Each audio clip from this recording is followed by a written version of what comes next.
Hello, मैं हूँ आरती और हम पढ़ रहे हैं बच्चन सिंह से आधुनिक हिंदी साहित्य का इतिहास, जिसमें आज हम अब तक हमने पढ़ा अ, पूर्व स्वच्छंदतावाद और अब हम आज की क्लास में उत्तर स्वच्छंदतावाद को खत्म करेंगे और आज हमारी कविता भी वाला पोर्शन बच्चन सिंह जी से खत्म हो जाएगा और आगे की क्लासेस में हम हिंदी साहित्य का इतिहास पढ़ेंगे।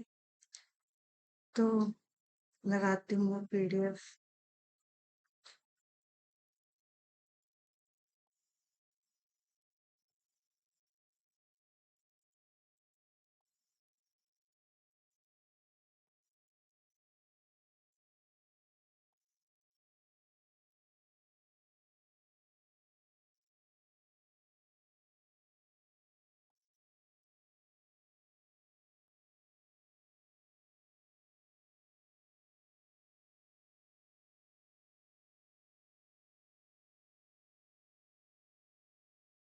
आज हमारे बचे हुए जो कवि हैं बच्चन सिंह जी से वो कवर हो जाएंगे।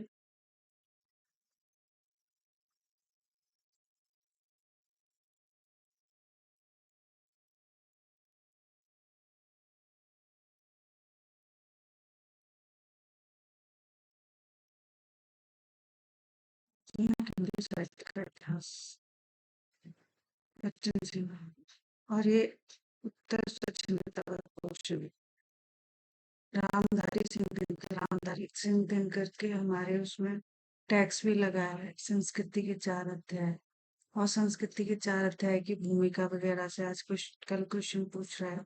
भूमिका से कि भूमिका किसने लिखी थी, अभी भी सही या गलत से पूछा था कि जो रामधारी सिंह दिनकर की संस्कृति के 4 अध्याय वो भूमिका किसने लिखी थी। तो इसकी जो भूमिका है वो लिखी है जवाहरलाल नेहरू ने और इसका जो चैप्टराइजेशन है वो 4 भागों में है। और उसके भी वो पूछता है उसके भी कि कौन सा भाग मतलब कौन सा किस भाग में प्रकाशित है। तो अभी तो क्योंकि हम देख रहे हैं काव्य, तो काव्य में इनकी लगी हुई है। एक तो रामधारी सिंह दिनकर की उर्वशी, ये है 1961 और लगी हुई है इनकी। इसमें तृतीय अंक लगा हुआ है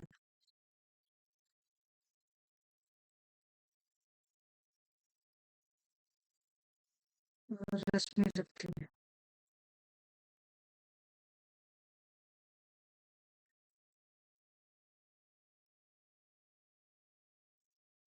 ये 2 रचनाएं बच्चन सिंह जी ने और भी रचनाओं को इसमें लिया होगा, लेकिन हम जो एनटी के सिलेबस में है, उन्हीं पे फोकस करेंगे। इनका जन्म 1908 से 1974, जो आपके सिलेबस में है। कम से कम आपको उन रचनाकारों का जन्म वर्ष याद रखना चाहिए और कहीं लिख के रख लेना चाहिए सीक्वेंस वाइज, या तो मैं किसी क्लास में करा दूंगी। मैं एक भारतीय आत्मा नवीन और भगवती चरण वर्मा को एक साथ समन्वित, परिष्कृत और संयमित रूप में देखा जा सकता है। मतलब इनको उनमें मिलती जुलती राष्ट्रीयता और श्रृंगारिकता, किंतु अधिक रचनात्मक, बौद्धिक, मर्यादित। ये कहते हैं कि वैसे तो इनका रचना काल बहुत अच्छा था, बट इनकी पर्सनल लाइफ उतनी अच्छी नहीं थी। कहते हैं इनके घर में बहुत सारी मतलब लड़कियां थी जिनकी शादी के लेके ये हमेशा परेशान रहते थे, लेकिन इनका जो लेखन कार्य है वो बहुत अच्छा रहा है। एक भारतीय आत्मा के काव्य में भावकुल उच्छ्वास अंत तक बना रहा। नवीन के लिए कवि जीवन राजनीतिक जीवन का बाई प्रोडक्ट बन गया। दिनकर का पूरा जीवन साहित्य को समर्पित है। इन्होंने बहुत अच्छा मतलब लेखन कार्य किया है। ये आप पढ़ लेना। हम उर्वशी पर आते हैं। उर्वशी 1961 उनका दूसरा विशिष्ट प्रबंध है, जिसे गीति नाट्य भी कहा गया है। कथा का 5 अंकों में विभाजन किया गया है। तो इसमें अगर बताए गए होंगे तो हम सिर्फ और सिर्फ अ, उर्वशी का तृतीय अंक अच्छे से देखेंगे, बाकियों को भी देख लेंगे क्योंकि सिलेबस में तो है ही है। 5 अंकों कथा का 5 अंकों में 5 अंक है, क्योंकि सिलेबस में तो कुछ भी पूछ सकता है। विभाजन और कथोपकथन की पद्धति के कारण इसे नाट्य की स्थूल संज्ञा दी जा सकती है, पर इसमें नाटकीयता का अभाव है। मूलतः यह प्रबंध काव्य है, आधुनिक प्रबंध परंपरा का काव्य। इसमें घटनात्मक तत्व अधिक क्षीण है, पात्रों की संख्या बहुत कम है, प्रतीकों के माध्यम से संपूर्ण कथ्य को भौतिकता से आध्यात्मिकता की ओर इसका आध्यात्मिकता की समस्या भी कहा जाता है इस काव्य को, की ओर ले जाकर ले जाकर कुछ तो मुझे ले जाकर का प्रयास किया गया है। मतलब कहीं ना कहीं काम और मतलब से इसमें आध्यात्मिक की काम और आध्यात्मिक की समस्या है, तो थोड़ा सा उर्वशी है वो काम की ओर ज्यादा आकर्षित है। जो पुनर्वा है इस कहानी का नायक, वो आध्यात्मिकता की ओर ज्यादा है। दिनकर ने कहीं कहा है कि उनका मन रसवंती में बसता है। ये सब नहीं देखने में उर्वशी उन्हीं दोनों के तनाव का की सृष्टि हुंकार से मिली। उर्वशी मतलब रसवंती और हुंकार से, यद्यपि लोकप्रियता उन्हें हुंकार से मिली, उर्वशी उन्हीं दोनों के तनाव की सृष्टि है। इसमें उर्वशी और पुरूरवा की प्रणय कथा को वैदिक तथा कालिदासीय स्रोतों से ग्रहण किया गया है। तो कथा को कहाँ से लिया गया है ये भी ध्यान रखना है। प्रणय कथा को वैदिक से, और जो वो है कालिदास, उनके काव्य में जो भी संकलित है स्रोतों से ग्रहण किया गया है। नाट्य प्रबंध के प्रथम अंक में पुरूरवा की राजधानी प्रतिष्ठानपुर के नंदन कानन में अप्सराओं का अवतरण और उर्वशी पुरूरवा में प्रेम का सूत्रपात। याद रखना कि कहाँ से कथा शुरू होती है। प्रथम अंक है इसका, फिर द्वितीय अंक है। द्वितीय अंक में पुनर्वा की राजमहर्षि कौशिनरी, पुनर्वा की जो एक पत्नी भी है कौशिनरी, कई बार नाम पूछा जाता है, को पुनर्वा की परिणय कथा का समाचार मिलता है। दूसरे अंक में उसकी पत्नी को पता चलता है कि उसका उर्वशी के साथ प्रेम प्रसंग चल रहा है, फिर और वह उद्विग्न हो उठती है। इस नाट्य प्रबंध कल्पना का सबसे महत्वपूर्ण अंश तीसरा अंक है, और जो हमारे सिलेबस में भी है। इसमें प्रणय लीलाओं की मुक्त विवृत्ति के साथ उससे पार जाने का जीवन की चरम उपलब्धि का समारोहपूर्ण चित्रण किया गया है। चौथे अंक में उर्वशी अपने नवजात शिशु, ये याद रखना है कि जो पुनर्वा और वो है उसकी मतलब उनमें प्रेम प्रसंग चल रहा है, ये तृतीय अंक में, और उन्मुखता से मतलब बिना किसी झिझक के रामधारी सिंह दिनकर ने उसे चित्रित किया है। चौथे अंक में उर्वशी अपने नवजात शिशु को च्यवन ऋषि की कन्या को पालनार्थ सौंप देती है। मतलब जो च्यवन ऋषि की पत्नी है सुकन्या, उनको दे आती है पालने के लिए उर्वशी। पांचवें अंक में सुकन्या उर्वशी पुनर्वा के पुत्र आयु, इन दोनों के पुत्र का नाम आयु था, को लेकर प्रतिष्ठान को आती है और भरत मुनि के शाप के फलस्वरूप अदृश्य हो जाती है तथा पुनर्वा संन्यास ले लेते हैं। आखिरी अंक में वो संन्यास ले लेते हैं। पुनर्वा और उर्वशी के माध्यम से कवि एक कामाध्यात्म की समस्या की दुनिया सिरजता है, जिसे लेकर आलोचकों में काफी मतभेद है, विशेष रूप से उसकी आधुनिक प्रासंगिकता को लेकर। पूर्वा मन का प्रतीक है, जो काम पीड़ा से अत्यधिक व्याकुल है। वह औसी नरी से तृप्त न होकर उर्वशी के साथ निर्वात विलास में डूब जाता है, पर इस निर्वात विलास में प्रच्छाएं उसका साथ नहीं छोड़ती। रूप की आराधना का मार्ग आलिंगन नहीं है। ये कुछ पंक्तियां हैं। रूप की आराधना का मार्ग आलिंगन नहीं तो और क्या? स्नेह का सौंदर्य को उपहार, रस चुंबन नहीं तो और क्या है? पर जहां तक मैं हूँ, इस प्रश्न का उत्तर नहीं है। ये सारी इच्छाएं उस समय जगती हैं जब उर्वशी पुनर्वा का गाढ़ालिंगन बहुत प्रगाढ़ तरीके से, मतलब वो एक दूसरे से के निकट होते हैं, में बंधी हैं। इस स्थिति पर आपत्ति उठाते हुए मुक्तिबोध क्या कह रहे हैं?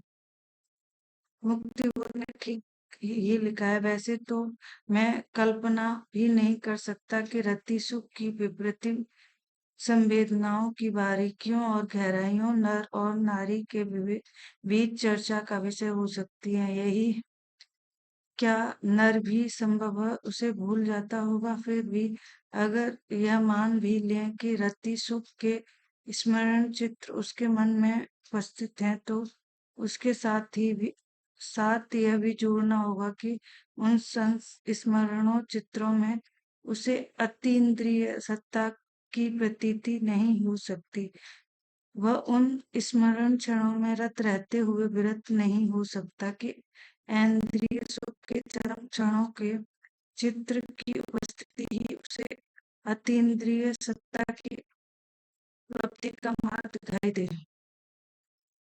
ये बोध का कथन है उर्वशी को लेके। और आलोचनात्मक पूछता ही है, संक्षेप में, न वास्तविक कामोत्सर्ग के क्षणों में, न रति के सुख स्मरण चित्रों में डूबे हुए होने की अवस्था है। अतीन्द्रिय सत्ता परम तत्व का बोध हो सकता है। यह कहना कि कुछ प्रज्ञावान योगियों के लिए ऐसा होता है या हो सकता है, कोई मतलब नहीं रखता, क्योंकि सामान्य मनुष्य के लिए आज जो स्थिति अप्राकृत है, वह संभव अस्वस्थ मनोदशा वालों के लिए ही प्राकृत हो सकती है। तो ये मुक्तिबोध का कथन है जो हमें याद रखना है। फिर ये तो चौथे अंक की कहानी। चौथे अंक में च्यवन और सुकन्या का गृहस्थ प्रेम चित्रित किया गया है। वह अपने उद्वेगहीनता में समतल और प्रशांत है। पांचवें अंक में औषधि की निष्काम प्रेम की परिणति है, बिना प्रतिदान के संपूर्ण समर्पण। तृतीय अंक जो हमारे सिलेबस में भी है कि ऐश्वर्यपूर्ण श्रृंगार चेतना के आगे च्यवन का सुकन्या का गृहस्थ प्रेम निष्पन्न लगता है, द्वंद से उतर कर जैसे कवि की लेखनी भी केंद्रच्युत हो गई है। च्यवन सुकन्या का प्रेम यदि पूर्णतः उर्वशी के विरोध में खड़ा हो गया है, तो यह विरोध बहुत ही कमजोर है। अगर इसे शक्तिशाली ढंग से प्रस्तुत किया गया होता, ये बच्चन सिंह जी कह रहे हैं, तो उर्वशी पुरुरवा का द्वंद और भी आकर्षणपूर्ण बन जाता। और सीनरी भारतीय नारित्व का ताड़ना को व्यक्त करती हुई फिर भी उसी से समझौता कर लेती है। और सीनरी को पछतावा यह है कि अपने भीतर बसी हुई उर्वशी को वह वीणा के आच्छादन में क्यों लपेटे रही, किंतु उसे करके भी क्या वह उर्वशी का मुकाबला कर सकती थी? यदि मुकाबला भी कर लेती तो क्या वह सामंतीय अभिरुचि को बदल सकती थी? अंत में सुकन्या और सुकन्या उसे मध्यकालीन तर्कों में समझा लेती है और त्रेया का जो अबल मात्र आंसू केवल करुणा है, नारी क्रिया नहीं, वह केवल क्षमा शांति करुणा है। विश्वमग्ना के अनुसार महाराज के केंद्र में प्रव्रज्या योग पड़ा हुआ था। प्राण दशा में शनि का प्रवेश हो चुका था। सूक्ष्म में मंगल थे। अंत कुंडली चक्र के अनुसार पुनर्वा को उसी दिन संन्यास्त होना था। यह मध्यकालीन मनोवृत्तियों को ही पुष्ट करता है।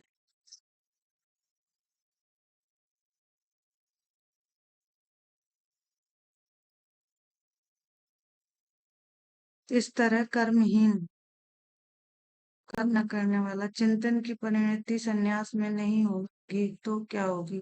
वस्तुतः उर्वशी आइए आइए रिचर्ड के शब्दों में अपवर्जन पोइट्री ऑफ एक्सक्लूजन का काव्य है, अंतर्वेशन इंक्लूजन का नहीं। तथा कथित कामाध्यात्म के अतिरिक्त जीवन के जटिल आयामों के स्पर्श से रहित यह काव्य न तो दिनकर की प्रकृति के अनुकूल है और न आज के जीवन संदर्भों के। मतलब काल्पनिक एक तरीके से।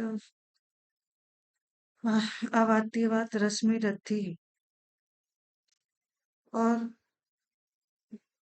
परशुराम की परीक्षा 1963। उनके अन्य काव्य प्रबंध हैं। पहले में कर्ण को आधुनिक संदर्भ में रखा गया है और परशुराम की परीक्षा को चीन भारत विषय वस्तु थोड़ा देख लेना। परशुराम की परीक्षा की भी इम्पोर्टेंट है।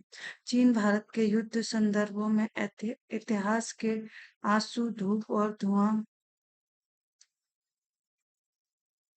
दिल्ली नील के पत्ते नील कुसुम हारी के हरिराम उनके काव्य संग्रह हैं। वास्तव में दिनकर की कृति का मुख्य केंद्र कुरुक्षेत्र है। उसमें दिनकर की कृति और प्रवृत्ति दोनों का आकार मिल गया है। उर्वशी की तरह न उसमें वाग विस्तार है और न अतिरिक्त अलंकरण और न सांस्कृतिक प्रतिध्वनियां। युधिष्ठिर का द्वंद्व आधुनिक मनुष्य का द्वंद्व है, जबकि पुरुरवा का द्वंद्व मध्यकालीन और सामंत का द्वंद्व है। प्रगतिवाद थोड़ा सा आप अगर चाहें तो पढ़ लेना, मैं तो सिर्फ इम्पोर्टेंट पढ़ाऊंगी। प्रगतिवाद साहित्य में प्रगति और प्रयोग की एक लंबी परंपरा दिखाई पड़ती है। मुख्यतः यह आधुनिक काल की देन है, क्योंकि ये अवधारणाएं इसी काल की हैं। व्यापक अर्थ में इन्हें भारतीय क्रिश्चियन की रचनाओं में देखा जा सकता है। ये सब हमें नहीं देखना, हमें देखना है कि ये कब शुरू हुआ, कैसे कैसे शुरू हुआ।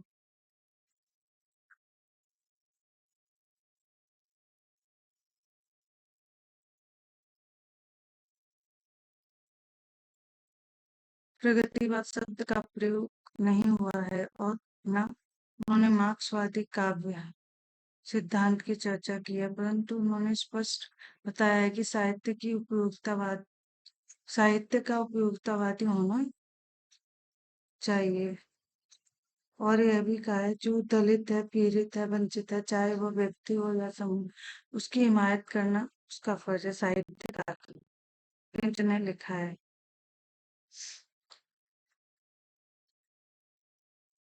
प्रगति शब्द वहां भी गायब है।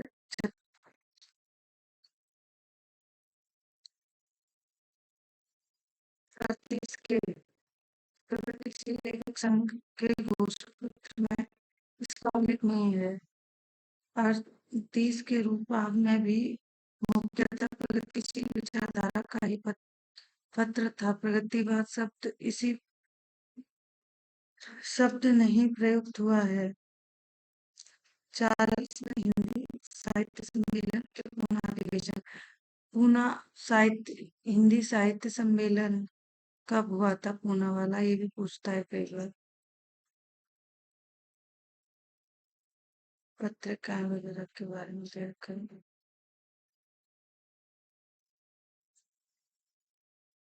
युगवाणी में ऐसी रचनाएं सम्मिलित हैं। ग्राम में 40 का छायावादी भाषा का महत्वपूर्ण प्रभाव है। उसमें ग्राम्य जीवन के प्रति गहरी सहानुभूति, चाहे बौद्धिक स्तर पर ही क्यों न हो, व्यक्त की गई है। इस आंदोलन का प्रभाव कम नहीं पड़ा। बच्चन, अंचल, नरेंद्र शर्मा प्रगतिवादी लेखन कविताएं लिखने लगे। सप्तक 43 में संग्रहित 4 कवियों ने अपने को घोषित रूप से मार्क्सवादी कहा है।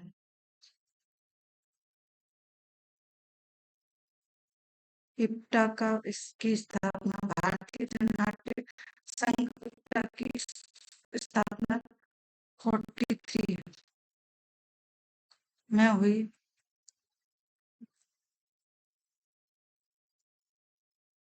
ये इम्पोर्टेंट तो है चूंकि, लेकिन हम पढ़ रहे हैं काव्य, तो हमें इतना पढ़ना एक क्लास में पॉसिबल नहीं। आप अपने आप से पढ़ लेना, या फिर मैं जब प्रगतिवाद पढ़ाऊंगी तब तब रख लूंगी।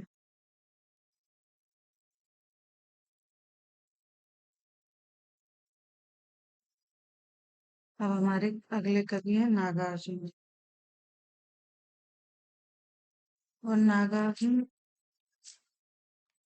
का घरेलू नाम वैद्यनाथ मिश्र था, ये याद रखना। और यात्री उपनाम से वे मैथिली में कविता लिखते थे। हमें ये 3-4 फैक्ट उनकी पहली लाइन में ही मिल गए, और ये पूछता है पेपर। तो इनकी हमें कौन कौन सी बुक पढ़नी है? कालिदास, सच सच मतलब कालिदास,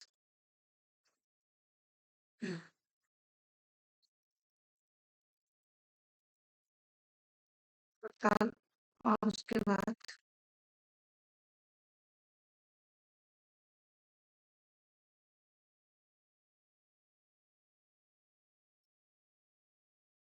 उत्तर। और ये सारी काव्य में संकलित है। सतरंगी भूमिका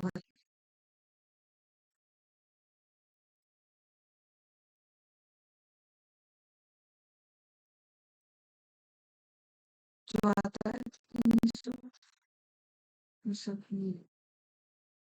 और युग धारा में युग धारा में कौन कौन सी?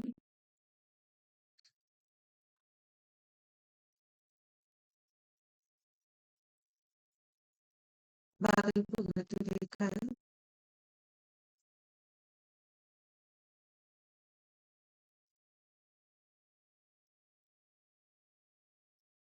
और शासन की बंदूक।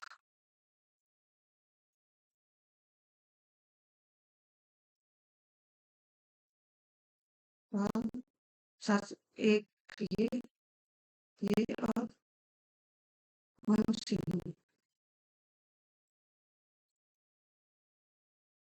ये सारी युग धारा में, और युग धारा आता है 53 में। याद कर लेना। बादल की धारा में मनुष्य की बंदूक बह गई। इसकी ट्रिक याद, जैसे ही अगर आपको सीधे सीधे याद हो जाए वैसे याद कर लेना।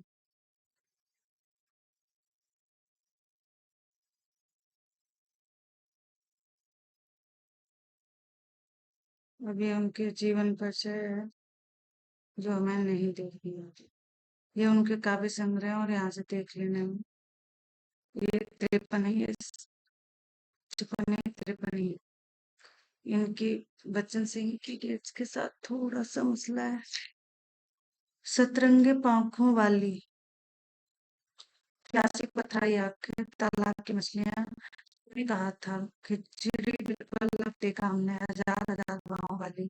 इनके काव्य संग्रह हैं। न- नागार्जुन ने संख्या में काफी कविताएं लिखी हैं, जिनमें से अधिकांश रोजमर्रा घटित होने वाली अखबारी समाचारों से संबंध है। इन्हें नुक्कड़ कविताओं की संज्ञा भी दी जाती है।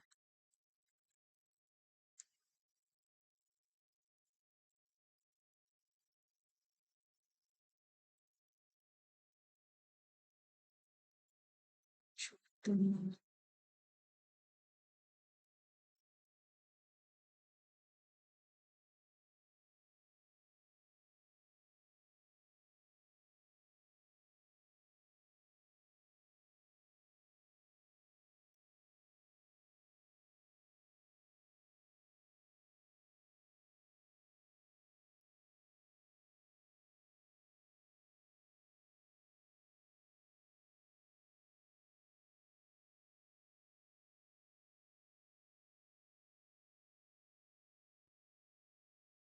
नागार्जुन गरीब परिवार निम्न मध्यवर्गीय परिवार में पैदा हुए थे और अपने चारों ओर गरीबी, अपमान, दैनिक विषमता में तड़पते हुए किसान मजदूरों को देखा था।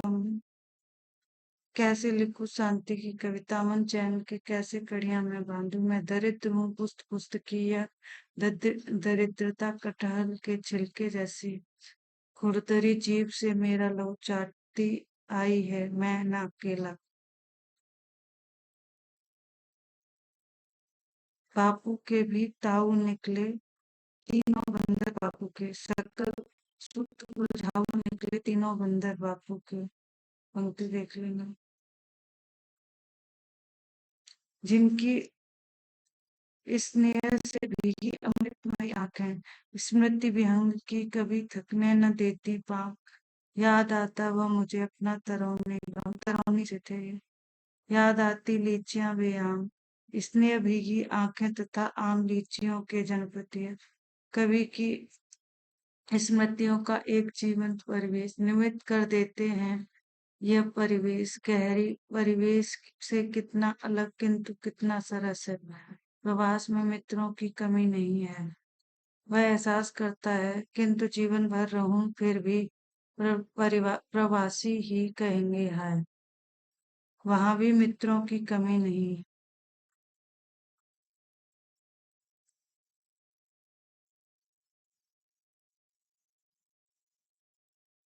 ये ये वाली पंक्ति बहुत बार पूछी एग्जाम में। कई दिन काल और उसके बाद की।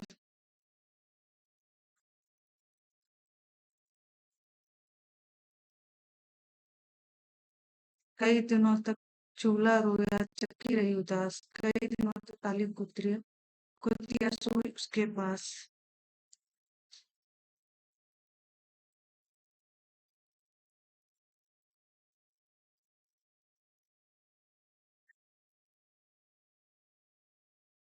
आचार्य शुक्ल क्या करें इनके बारे में। उसे नागार्जुन के प्रकृति चित्रों में देखा ही नहीं जा सकता, अनुभव किया जा सकता है। कुछ उदाहरण। मृग छालों पर पलथी मारे मदिराणु आंखों वाले उन उन्मत्त किन्नर किन्नरियों की मृदु मनोरम उंगलियों को बंसी पर फिरते देखा है, बादल को फिरते देखा है।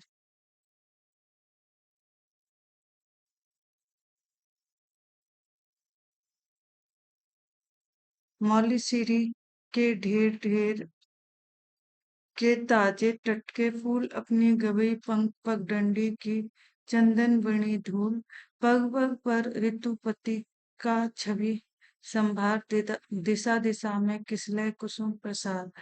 निकलेंगे झोपड़ी के छोकरे उलंग, रहेगा जमुना का सा देह का रंग, सिखाएंगे झरनों को बहाने का ढंग, ढलेंगे छंद मादल बांसुरी के संग। नागार्जुन के प्रकृति चित्रण प्राय जनपदीय हैं और भाषा पर उसका गहरा रंग है। ये प्रकृति का संश्लिष्ट चित्र नहीं खींचते और न उसका मानवीकरण करते, जबकि नागार्जुन की कविताओं में मानवीकरण देखने को मिलता है, पर इन पंक्तियों में नहीं है, ऐसा कहना चाह रहे हैं।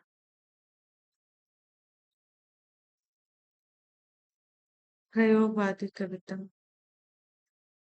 प्रकाशन काल तारा सप्तक का प्रकाशन काल 1943 से माना जाता है।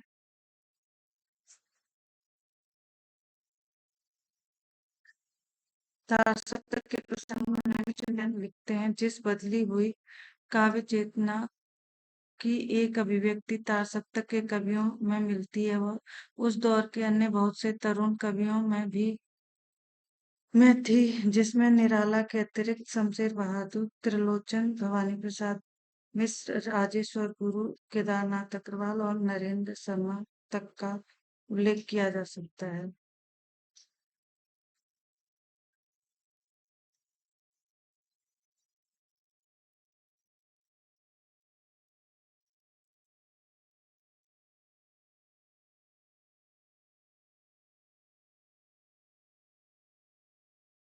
1946 में अटले के द्वारा मुक्ति पत्र इस काव्य आंदोलन को पुष्ट करता है, मतलब उसको प्रयोगवाद को।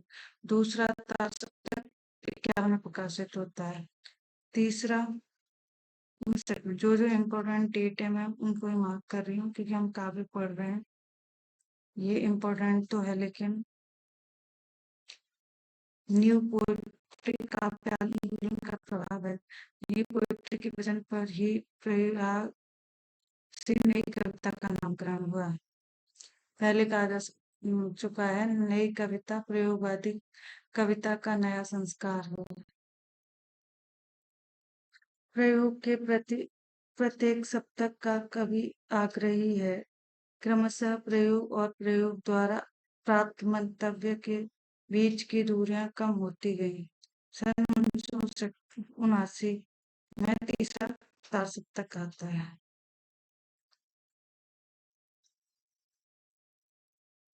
ये उसकी प्रवृत्तियां हैं नई कविता की। ये पूछता है, और अगर आप डिस्क्रिप्टिव देने जा रहे हैं और ये लिख देते हैं तो आपका जो उत्तर है वो प्रभावशाली माना जाएगा। भाषा का नया प्रयोग प्रत्येक किसी नए प्रस्तुत विसंगति, विडंबना और संप्रेषण की समस्या है। वैयक्तिकता है, आत्म केंद्रित और खंडित है, परंपरा की नई व्याख्या है, बौद्धिकता का आग्रह है, आधुनिक संवेदना, क्षणवाद और अजनबियत की नियति, यथार्थवादी नवीन मानवीय मूल्य या लौकिकता, जिजीविषा और प्रगतिशील जीवन दृष्टि। मतलब अब हमें उस जीवन के उस पार क्या है, इससे नई कविता को बहुत फर्क नहीं पड़ता। इसी जीवन में क्या है, उसी के छोटे छोटे क्षणों को उठा के भी लिखी गई है। जिजीविषा, जीने की इच्छा, प्रगतिशील जीवन दृष्टि।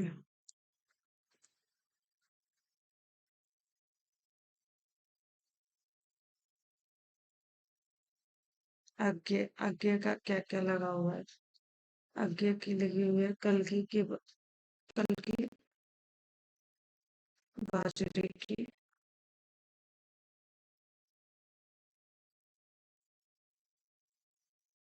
हरी घास पर क्षण भर,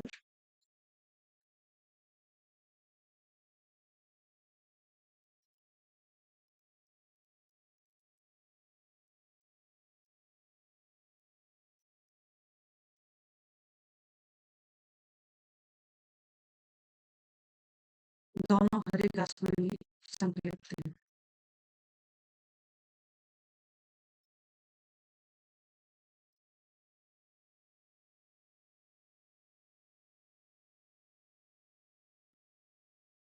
फोर्टी नाइन, साध्य वीणा, या दीपक इला,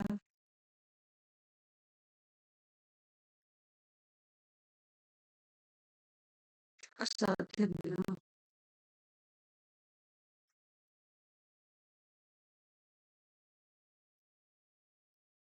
असाध्य वीणा में ही संकलित है।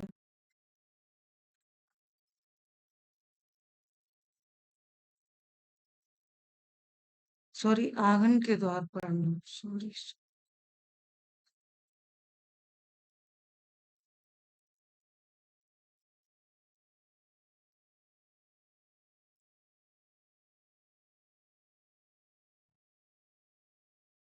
के द्वार पर।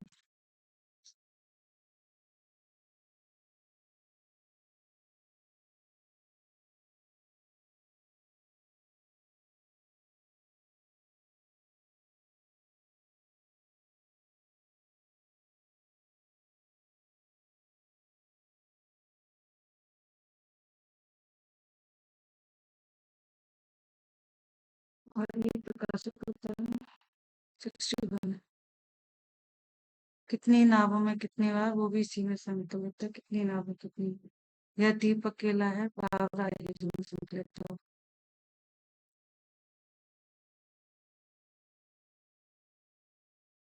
चुराती है चुगली।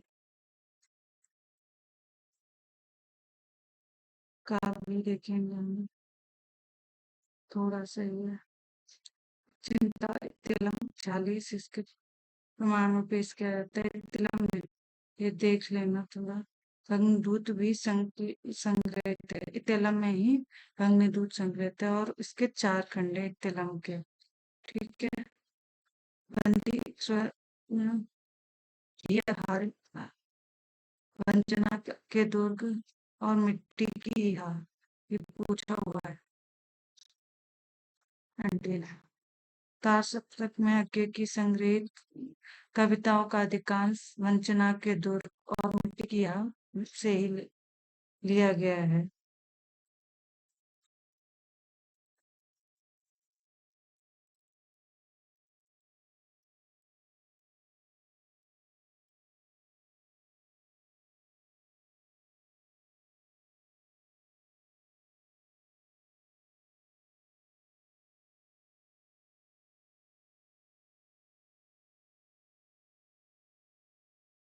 कभी हुआ क्या, फिर क्या, नई व्यंजना कलगी बाजरे की बनी मसूदा या अंतर कवि की काव्य मान्यताओं को उजागर करती है।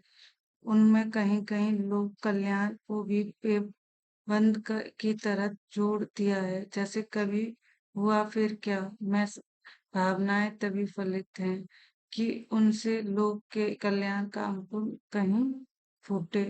कल की बाजरे की में नए उपमानों पर जोर दिया गया है। ये था इम्पोर्टेंट। नहीं कारण कि मेरा हृदय उथला या सूना है, या कि मेरा प्यार मैला है, बल्कि केवल यही ये उपमान मैले हो गए हैं। देवता इन प्रतीकों का कर गए हैं कुछ। कभी भाषण अधिक घिसने से मुलम्मा छूट जाता है। इस प्रकार मतलब जो भी प्रतीक बिंब है वो सब, जैसे सुंदरता के लिए पहले नायिका के लिए चंद्रमा का प्रतीक माना जाता है, लेकिन वो अपनी नायिका के सौंदर्य का वर्णन एक बाजरे की कलगी से कर रहा है। ये हरी घास पर चढ़,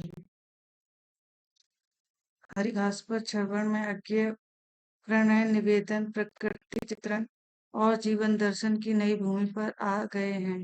पूर्णवर्ती काव्य में वह छायावादी अभिव्यक्तियों से मुक्ति पाने का प्रयास करता हुआ वैयक्तिकता और निर्वैयक्तिकता के द्वंद से जूझता रहा है। हरी घास पर क्षणभर में जैसे उसके व्यक्तित्व को आकार मिल गया है, इसे उसने अपने आस्था जीवन दर्शन नई सहज भाषा अच्युतिप्रियों द्वारा गढ़ा या पाया है। भाषा ये अलंकृत और आत्मन्वेषण के भटकाव से छुट्टी मिल गई। अपनी पिछली चार दीवारी को तोड़कर वह सीमित विस्तृत संवेदना को पाता है। इसके बाद बाबरा ही संभवतः यह अज्ञे का सर्वश्रेष्ठ काव्य संकलन है। इसमें कवि का मुख्य दृष्टिकोण अपने को विराट को समर्पित कर देना है। पहले बल अपने पर या अब विराट पर है। पहले वो आत्मवादी है, फिर मतलब उसमें एक विराट, मतलब समष्टि को एक तरीके से व्यक्तिवाद से समष्टिवाद की ओर उनका काव्य है। इस विराट में बहुत छोटे छोटे क्षण, छोटी छोटी वस्तुओं का भी चुनाव करता है। हरी घास पर वह स्वयं था, है तो अब भी वही, किंतु इसके लिए उसे ऑब्जेक्ट कोरिलेटिव मिल गया। प्रणयानुभूति में भी उसे निसंगता प्राप्त हो गई। बाबरा हेरी सूर्य का प्रतीक है। किसका प्रतीक है? सूर्य का प्रतीक है। यह वह विराट है जो अपने जाल में सबको समेट लेता है। मझौले परेवा, छोटी छोटी चिड़िया, बड़े बड़े पंखी, बेडोल उड़ते जहाज, कलश टिशू वाले मंदिर, मोटेरों के धोबे आदि। वह उद्विग्न होकर पूछता है, एक बस मेरे मन विवर में दुखी कलिंकी को दुखी ही छोड़कर क्या तू चला जाएगा? वह विराट के पास जाने का, उसके साक्षात्कार का आकांक्षी है। वह वही नहीं होना चाहता, किंतु ज्योति किरण पहनना उसका लक्ष्य है। दीप अकेला में समर्पण के बहाने अपनी आंतरिकता और व्यक्तिगता का अद्वितीय को व्यक्त करता है। यह मधुर है, यह काल की मोना का युग संचय, यह गोरस जीवन काम धेनु का अमृत सुमल पूत पेय, यह अकुल फूल वधरा को रवि को तख्ता निर्भय, यह प्रकृत स्वयंभू ब्रह्म अयूत, इसको भी शक्ति को दे दो। मतलब व्यक्ति को भी समष्टि में वो करने का, यदि अकेला है इसको भी पंक्ति दे दो। इसका मतलब है कि व्यक्ति को भी समष्टि में शामिल कर लो, वो अच्छा है बुरा है जैसा भी है, इसी और उसकी विशिष्टता उसी में है कि वो उसमें शामिल हो जाए। अद्वैत अद्वितीयता को वह जो कहा नहीं गया मैं दूसरे ढंग से कहता है। निर्विकार मरु तक को सींचा है तो क्या नदी नाले ताल कुएं से पानी उलीचा है? तो क्या उड़ा हूँ, दौड़ा दौड़ा हूँ, तेरा हूँ, पारंगत हूँ। इसी अहंकार के मारे अंधकार में सागर के किनारे ठिठक गया नत हूँ। उस विशाल में मुझसे बहा नहीं गया। अब उसके प्रेम में पहले की तरह कैसो आसक्ति नहीं है। मनोविज्ञान की शब्दावली प्रयोग की जाए तो उसकी आसक्ति उठकर उतात हो गई है। प्रेम अब सृजनात्मक स्थिति में पहुंच गया। निसंगता उसका जीवन दर्शन हो गई। फूल को प्यार करो, पर झड़े तो झड़ जाने दो। जीवन का रस लो। देह मन आत्मा की रचना से निसंगता की यह स्थिति उसकी प्रकृति तथा प्रणय संबंधी रचनाओं में भी देखी जा सकती है। हरी घास पर क्षणभर और बाबरा हेरी आज्ञा के विकासमान व्यक्तित्व के मध्यवर्ती बिंदु हैं, जहां उनकी अंतर्वृत्तियों को सामंजस्य प्राप्त हो गया है। वस्तु की दृष्टि से भी, भो भोर भाषा की दृष्टि से भी, और पूर्ववर्ती काव्य में भाषा बहुत कुछ उबड़ खाबड़ संस्कृत निष्ठ और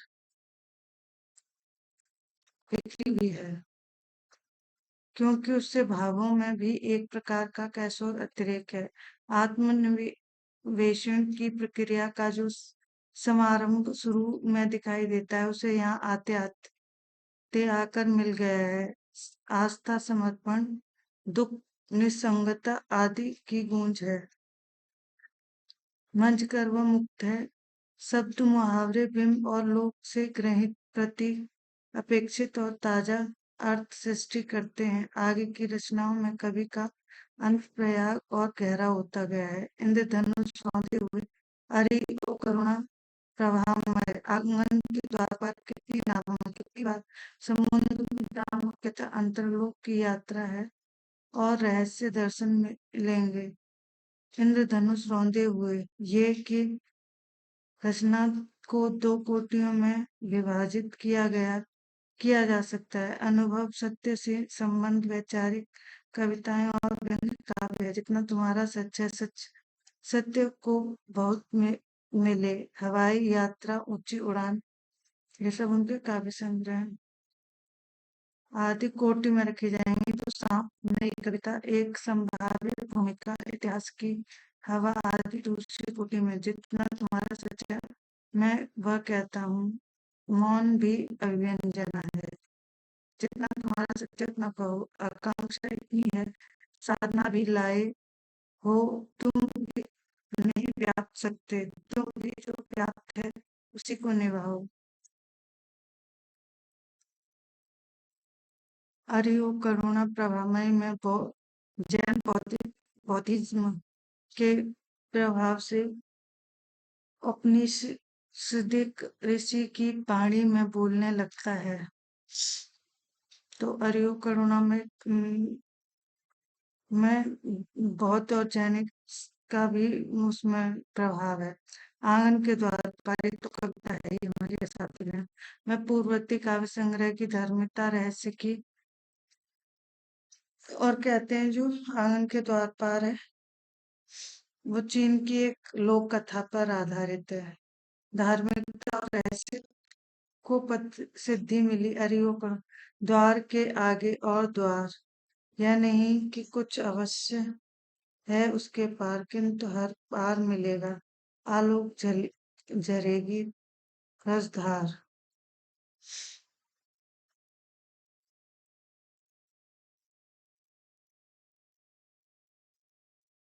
सतोरी ये उस वही है सतोरी की उपलब्धि असाध्य ज्ञान है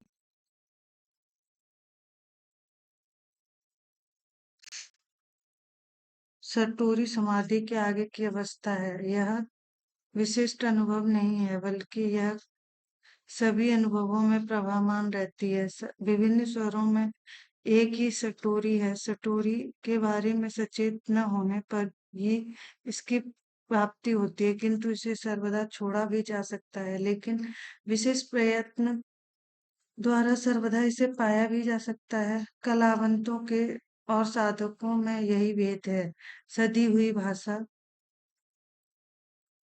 अर्थपूर्ण प्रतीक अपेक्षित ध्वन्यात्मकता तट की बिंबावलियां द्वारा कवि शुद्ध कविता की खोज करता है सटोरी इस जीवन और जगत के परे मतलब ये काम साहित्यकार का या कविता करने वाले का और ये सटोरी का काम है इस जीवन जगत से परे अंतस की वस्तु इसमें संदेह नहीं कि कला की दृष्टि से भाषाई संरचना की दृष्टि से यह श्रेष्ठ रचना है और अगर आपने असाध्य वीणा पढ़ी है तो बहुत अच्छी कविता है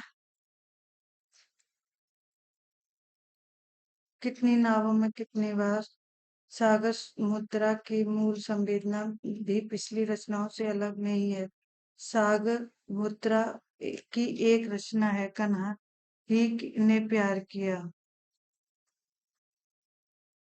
ये कविता की पंक्तियां हैं जिससे हमें नहीं है अभी कोई लेना देना बस आज नहीं करते हैं बाकी मुक्ति बोध रह गए हैं और एक और रह गए हैं और इनमें अंधेरे में इम्पोर्टेंट है तो फिर किसी क्लास में कर लेंगे धन्यवाद अगर क्लास अच्छी लगी हो तो लाइक सब्सक्राइब करें और प्लीज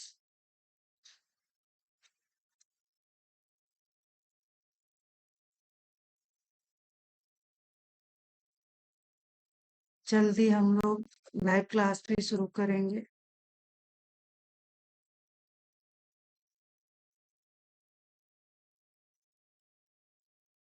और अगली क्लास में हम पढ़ेंगे हिंदी साहित्य का इतिहास आदिकाल और अलग अलग सोर्सेस से पढ़ेंगे जिसमें एनटीए का पूरा कवर हो जाए धन्यवाद